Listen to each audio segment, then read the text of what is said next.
Sir, today's question of the day is, sir, what is REIT and should as a seafarer we invest in REIT? So as we know that Indians have a lot of attachment with real estate and gold. So, but presently the market scenario is such that you cannot really go ahead and buy real estate. Not everybody can because the rates are high, and especially in the 2 years in the COVID, things have really gone up. But sometime before, from last 3 years onwards, these REIT, that is Real Estate Investment Trusts, were formed.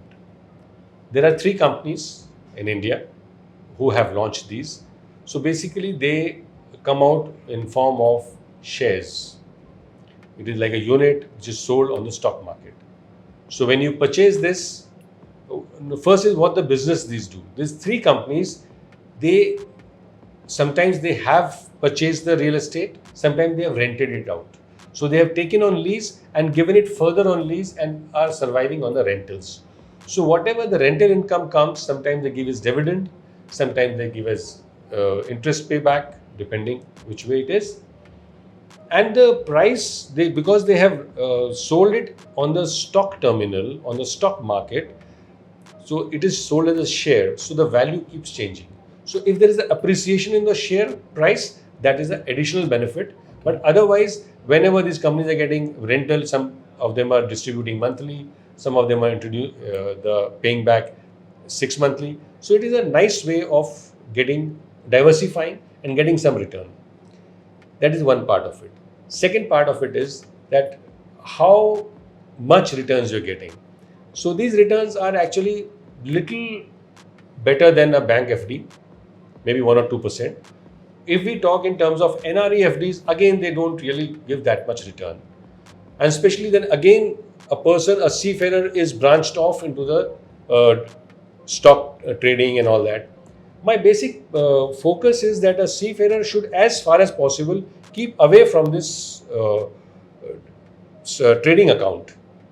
Even if you buy it open it in your wife's name and buy from that, at some time or the other, you will be inclined to go into stocks. And in all probability, that stock buying will be out of your tip from a friend, a relative, a friend's father, father's friend. And so, because it is not your idea, you will not stick to it. And then the time and energy and the resources, that is money which was supposed to be invested in the mutual funds, will go there. And again, you will be missing out on opportunity. So coming back to REIT, it is a nice thing to have. One can always experiment. I am not saying you must stick to mutual funds only. We are having all new kind of investment opportunities coming up. It is possible that more and more companies will come because real estate management is a very unique concept which is there for about 1.5 decades. And there are companies who have millions of square feet of space which they specialize in and they lease it out to companies.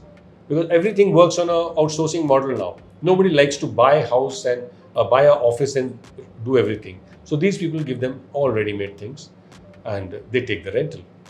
So out of that, they are floated on the stock market and you can buy the stocks as it is and you can augment your income. I am not saying that you will not get a better return in this, but as we know that in India, residential property gets you about 2 to 2.5% yield, not more than that. Similarly, for a commercial, it is 7 to 9%. So 7 to 9%, if they are getting from that, so naturally your returns will be accordingly. Yes, the value of the share of REIT will fluctuate depending upon the market condition. So that is a bonus or may not be a bonus. So guys, that is from our end on REIT. Keep asking questions and we'll keep delivering answers to the best of our knowledge. Thank you very much. Jai Hind, Jai Bharat, Jai Mata Di.